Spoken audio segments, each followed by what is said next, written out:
Good morning, everyone. Today we are going to talk about intellectual properties, or better known as IP. What is IP? IP is intellectual properties that refers to creation of minds, inventions, literally, and artistic works, symbols, names, images, and designs used in commerce. So there's a few frequently asked questions about IP. For examples, can the innovation be legally protected? And for how long? How does one protect an invention from imitators? How much will it cost? When to protect? Do you need to rely on IP expert? Right. The answers are complicated by the fact that one or more types of legal frameworks may be used to protect a particular innovations, products, process, or creative works. These include trade secrets, trademarks, designs, patents, and copyrights. So it is necessary to know which are applicable and when each appropriate. This varies somewhat from jurisdiction to jurisdictions, meaning from country to country, and the advice of a lawyer or the legal expert that specialize in these matters is essential. Right. Why protect an ideas? Legal protection of your ideas or inventions ensure the future position of your company, your brand, and enables you to make money in a highly competitive marketplace. You also need to protect your ideas because it can stop others from copying your ideas, allowing you to maximize the return you deserve for investing your time producing the products, and also your capitals and resources in the invention of that particular ideas. Why should we care about IPs? So we need to listen to an expert. So please look at this video.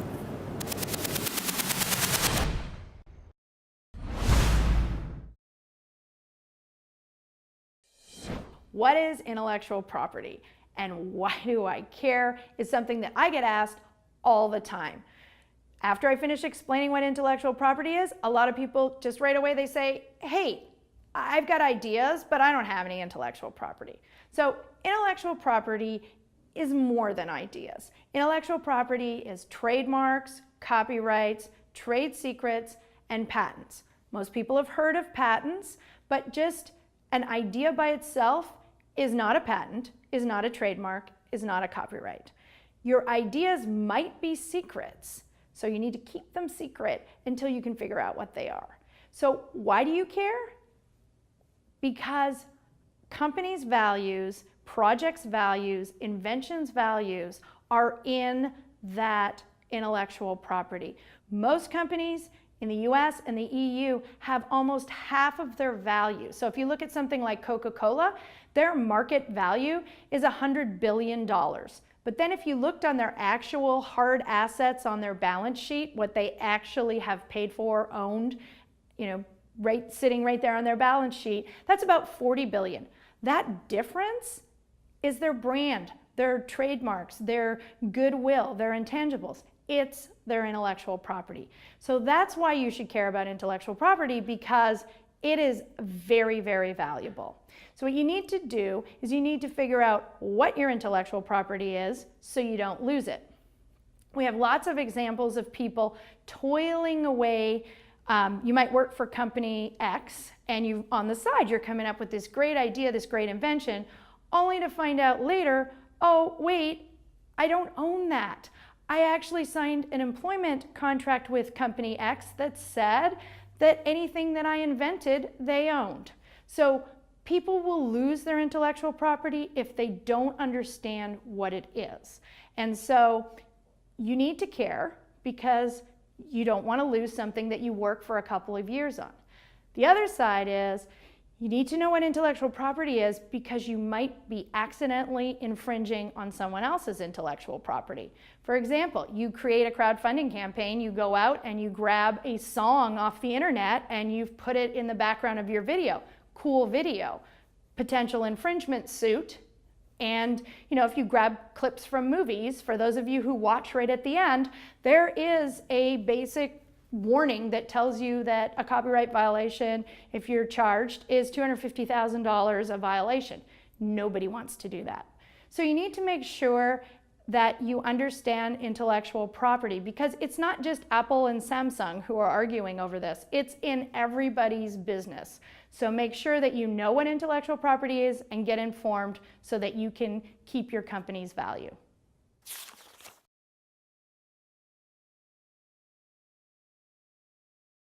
So what the intellectual properties is? So intellectual properties is a legal concept. Copyright, trademark, and geographic indication, patent, trade secret, plant varieties, and so on is a legal concept. Intellectual properties also a social construct that defines intangible borders as opposed to the tangible borders, real property borders. Intellectual property also a business asset that can be valued and traded. You actually can sell your IP. Intellectual property also an instrument to achieve humanitarian objectives.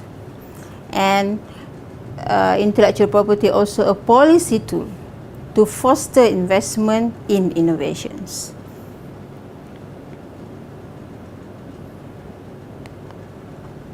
So if you did not protect your IPs, you can see by looking at this picture, there's a lot of imitation goods in the products.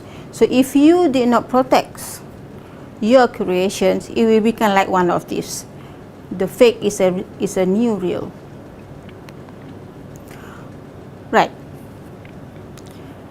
Now, we want to talk about the intellectual properties as a tool for development. As mentioned by WIPO, WIPO, or the World International Properties Organizations, which is in Geneva. So they say in the age of the knowledge economy, the efficient and the creative use of knowledge is a key determinant of international competitiveness, which wealth creation and improve social welfare. And also, an effective intellectual property system embedded within a national strategy which anchors IP considerations firmly within the policy-making process, which help a nation to promote and protect its intellectual assets, thereby driving economic growth and wealth creations. This is said by Khamsah Idris, the Director General of WIPO. And in Malaysia, IPs is organized by MyIPO. Right. So now we look at the type of IP rights. It's a trade secret, copyright and related rights, industrial designs, trademarks, which mean brands, geographical indications, utility models and patents, new varieties of plants, this is specifically for agro-industry or biotechnology, unfair competitions. This is quite rare, but it's necessary. We look at one by one. So now we look at trade secret. So what is trade secret? So trade secret is any confidential business information which provides an enterprise a competitive edge, may be considered a trade secret. So the subject matter of trade secrets is usually defined in a broad terms and includes sales, methods, distribution methods, consumer profiles, or even recipes for the case of KFC, McDonald's, and so on, and also advertisement strategies, list of suppliers and clients is maybe secret, and you want to protect it, and also maybe it could be manufacturing process. So a company like Coca-Cola, Energy 5, WD-40 is protect their product through trade secrets. Those trade secrets encompass manufacturing or industrial secret and commercial secrets.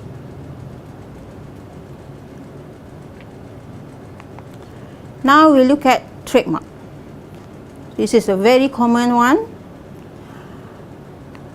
So what is actually trademarks?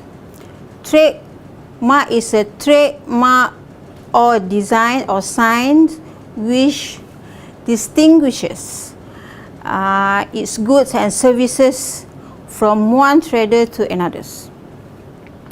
A mark includes the words. If you look at the Intel inside, Microsoft, Coca-Cola, they have a very distinctive word that use their colors, their pictures, their features, their design of the letters, the numbers, or the combination of all those. So this used as a marketing tools to enable consumers to recognize these products, and also for the particular traders to be known as it is. Right? So the example you can see everywhere. So the product must have its own trademark. If not, people won't know that it's their product. So what is the function of the trademark? So the origin of the function is to help to identify the source and those responsible for the products and services sold in the market. And then you have the choice functions. So what is the choice function of the trademark? So trademark enable consumers to choose between the goods and services with ease while shopping. So if you see there's a Coca-Cola and also Pepsi, so you know straight away which one you want to choose by just looking at their trademark. And trademark also function as marketing tools. So trademark play an important role in advertising. It's normal for consumer to make purchases based on continuous influence of advertising. So for example, Coca-Cola and Apple's always continue making new advertisements using their trademark. And also trademark has economic functions, which established trademark is a valuable asset. So this trademark may be licensed or franchise. So if you have a franchise business, the trademark has to be the same as the mother company. So well-known examples is Apple. So if you look at the picture of an apple or the figure of an apple with a bite mark and one leaf on top, you know straight away there is a apple. So it's a registered trademark. So the name Apple, A-P-P-L-E, and the logo above, if you can see, are example of some of the registered trademark the company holds. Apple holds approximately 8,000 registered trademarks. So one product can have several trademarks. Alright. So if you have a trademark for your own products, you need to register them.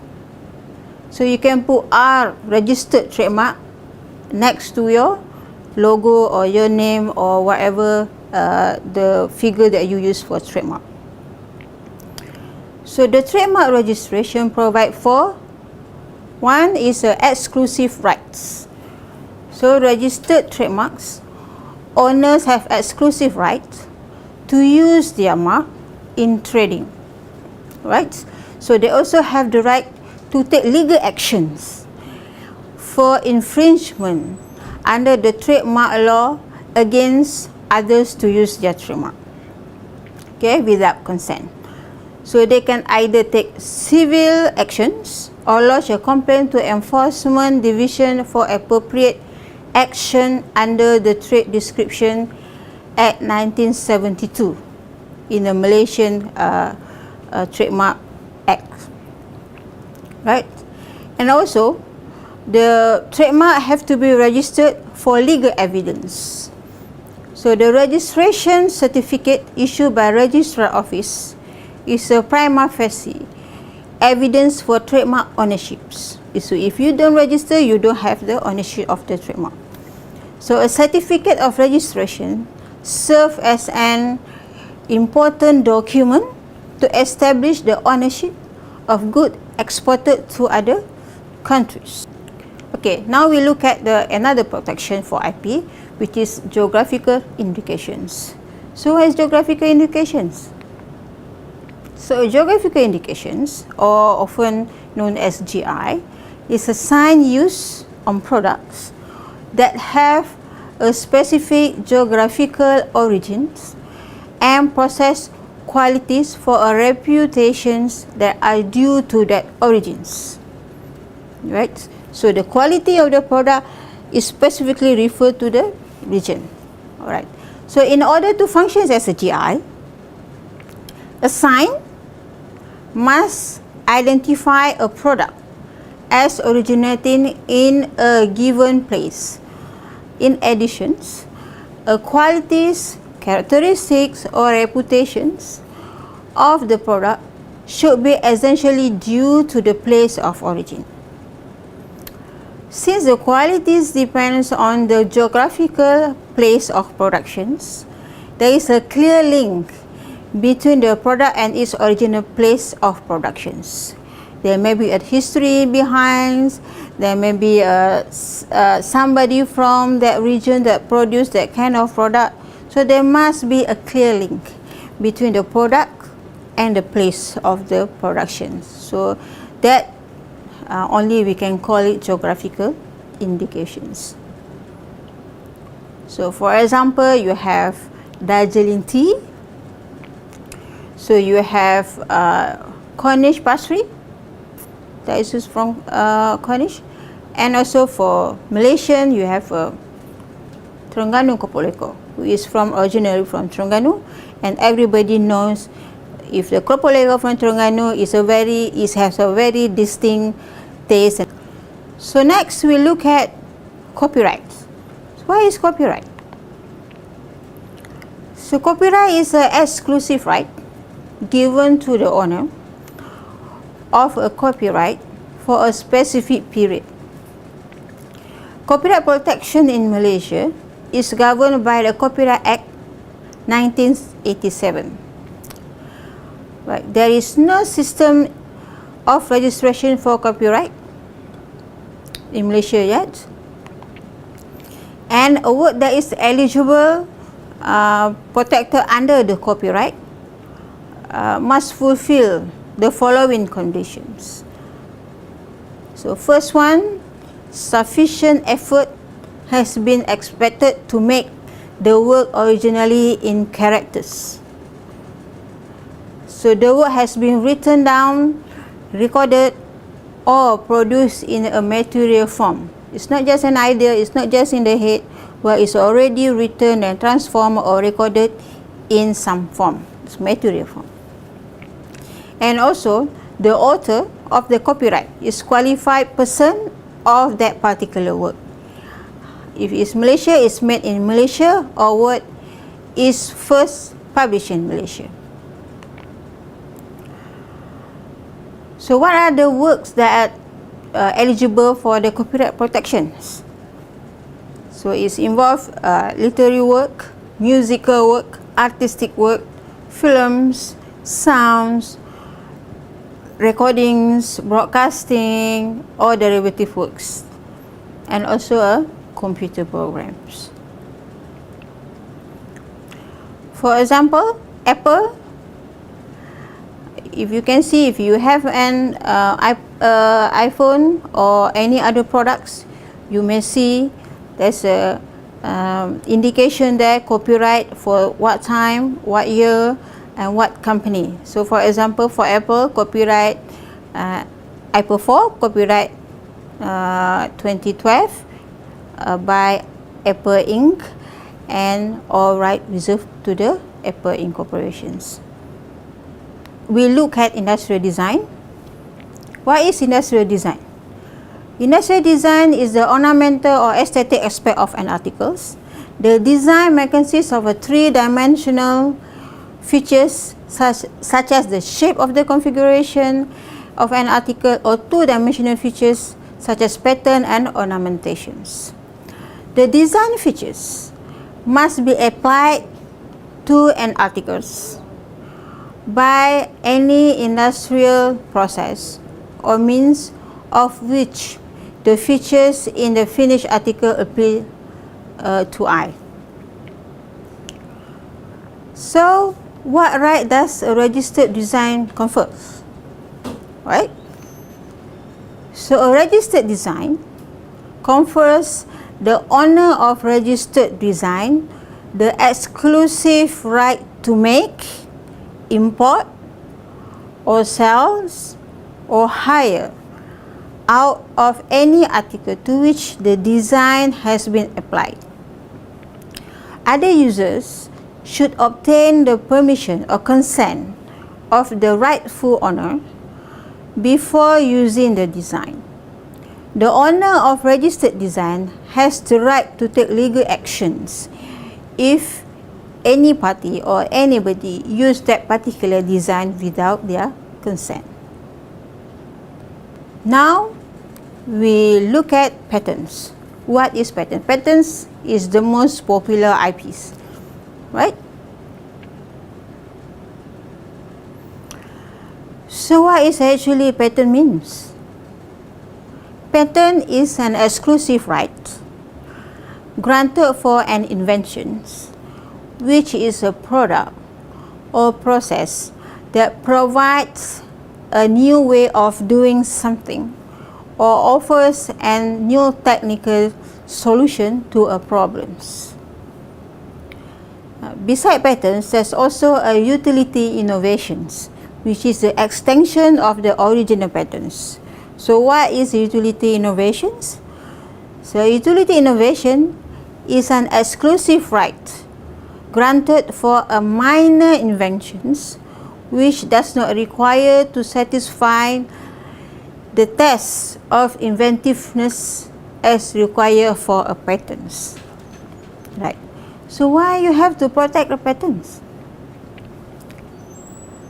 Alright, so patent or utility innovations protection gives the owner the patent utility or utility innovations the exclusive right from manufacturing, using, or selling the owner's inventions. In Malaysia, if its case is patents in Malaysia, so its case in Malaysia is important worldwide, so you can use or sell or have the right throughout the world. And it must have the consent if anybody else want to use that particular patents. So why are patents awarded? So the patent is actually an incentive to invest in the innovations.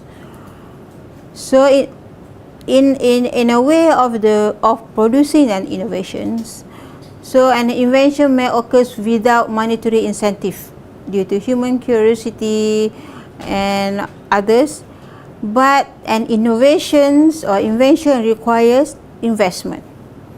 So a patents that awarded to the inventors is actually an incentive for the investment in the innovations. So patents balance the need to provide incentive with the introduction of the market failure, for example, the high price of non-rival goods. Right? So have patent protection for up to 20 years, then the knowledge or innovation can be exploited by everybody that's involved in the creating the innovations. Right. Here you can see that the top patentees at UN Patent Office and European Patent Office. So if you can see that IBM throughout in the US Patent Office have the highest patent granted in 2006 compared to Philips in the European Patent Office. So it's different from country to country. Right. For patents, the legal aspect for patent is a monopoly right lasting up to 20 years from filing. So the legal aspect of patent also disclose your idea to the public, and also it's country specific. So if you file in Malaysia, it might not applicable to in Thailand, for example, right?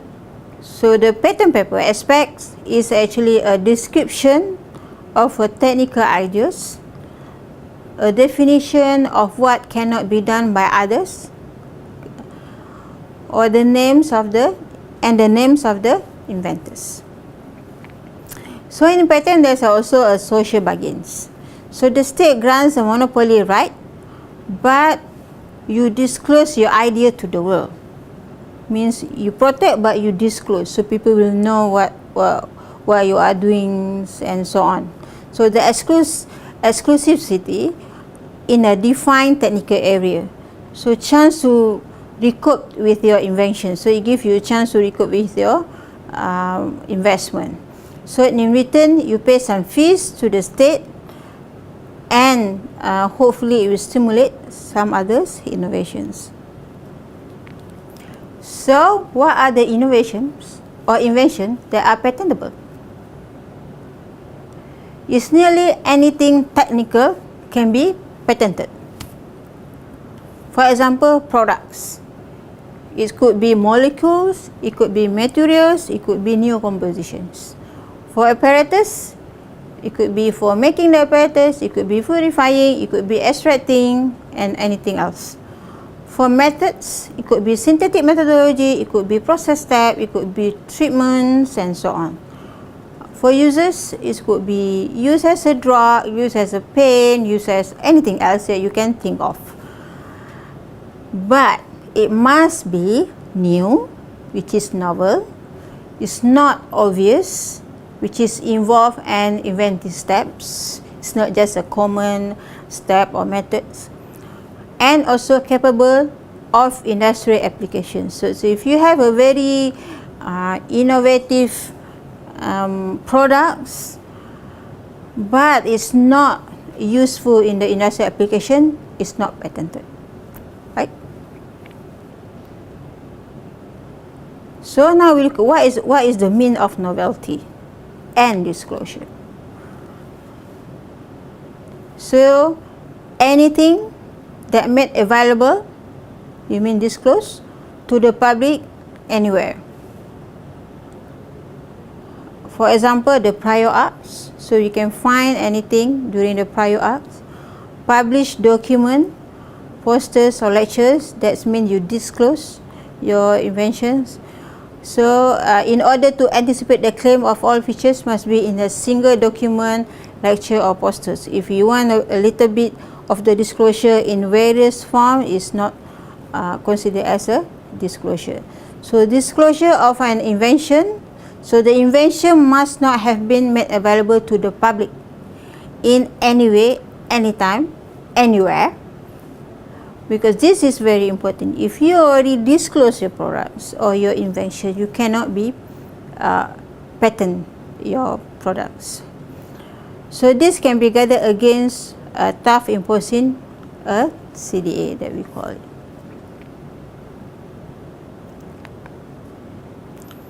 So for example, Apple holds approximately 5,400 patents covering all of the technical aspects of its products. Right, just now we're talking about an intellectual properties in a general terms. Now we're looking at the intellectual property, right, that is close related to the agriculture and also biotech. So we call it AGRIBIOTECH. There are two IPR that currently available for AGRIBIOTECH. The first one is the right in the plant varieties, or sometimes we call it plant breeder rights. And the second one is a patent. So plant varieties is the main IPR for agriculture.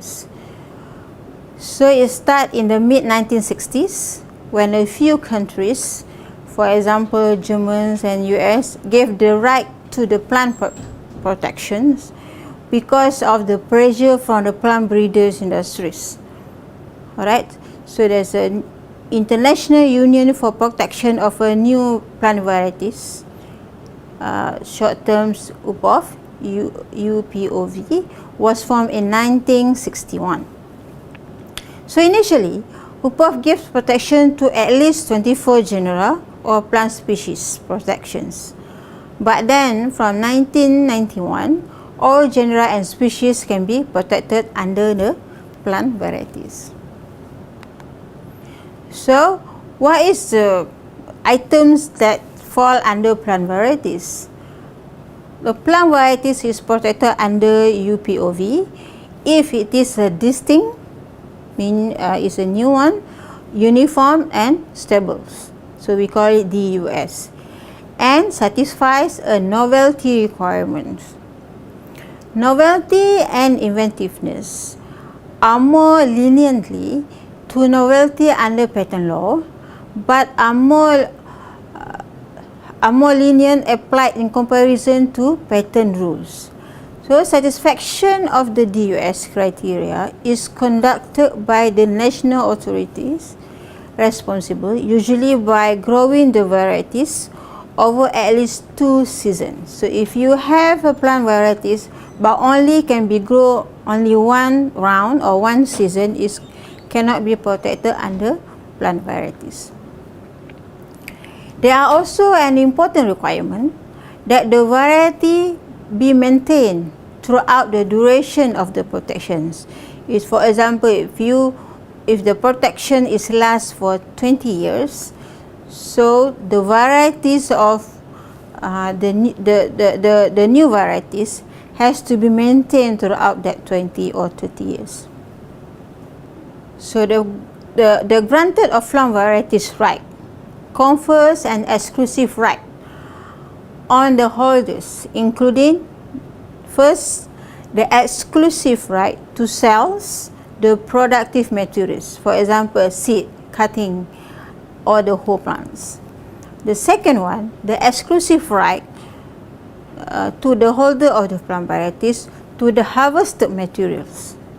Alright, so the third one, the plant varieties holders have the right to the enforcement right against farm safe seeds. This is a very controversial because the farmers like to produce their own seeds for the future season, but under this protection they cannot save the seeds from their plants.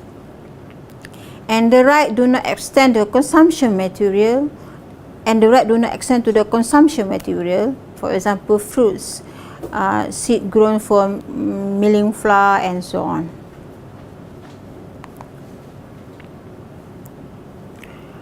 Alright, so next we go look at the patent for biotechnology. Initially, only a few countries provide protection for biotechnology, such as Australia, Bulgaria, Canada and Hungary. The reason may be different, but generally because biotech has been thought inappropriate for patent protection because either the system designed for mechanical inventions or for the technical or practical reason, or for the ethical, religious or social concerns.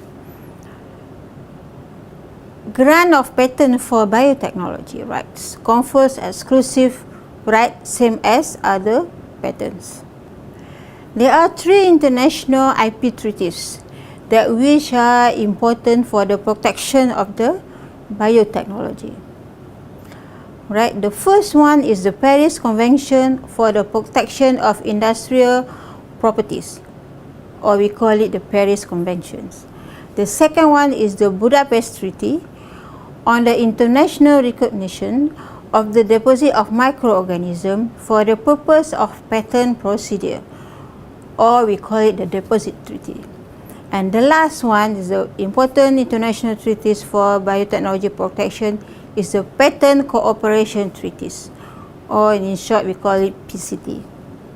So in the Paris Convention, is originally signed in 1883 by just 11 countries, but now the majority of the countries in the world who have any form of intellectual properties law are part of it. Okay, the keystone to this convention is the principle of national treatment. An applicant from one convention countries shall have the same right in the second convention countries as a national of that second country. So the convention covers patents and define them so broadly that it permits applications to any of the form of industrial patents granted under the law of the convention's countries. So the most important practical result of this convention is that it is possible to claim priority for an application made in a convention countries to all subsequent countries within 12 months of original patent filings. Alright, now we look at what is the deposit treaties. The deposit treaties is concerned with the deposit of an example of microorganism for the purpose of patent applications. So the application for patents for biotechnology often face considerable difficulties in describing the nature of the invention sufficiently. So the deposit treaty is a vehicle for solving these problems, primarily through the setting up of the series of international deposit authorities, or IDA, and through the recognition by all member countries of a deposit in a single IDA. So now we look at what is PCT. The PCT simplifies the process of filing patents applications simultaneously in a number of countries. Under the PCT, a single application may be filed in one of the official receiving offices, designating any numbers of PCT member countries, which can be eventually result in a national patent being granted in each of the designated countries. A prior art search is performed by the receiving office and a report sent to the applicant. So the application and reports are published, and the publication will then move one either to an international preliminary examinations followed by national examination, or alternatively straight to the national examination stage. So it makes patent application more simpler. Okay, we're done for all of our lectures. Now try to answer some of these questions. Define intellectual property rights and list the type of protection covered by these rights. Second question, what are two main systems in IP protection for biotechnology? The third question, there are international intellectual property treaties that are important for biotechnology protections. Describe those treaties and briefly explain their roles with regard to safeguard biotechnology invention. With that, thank you. Happy listening.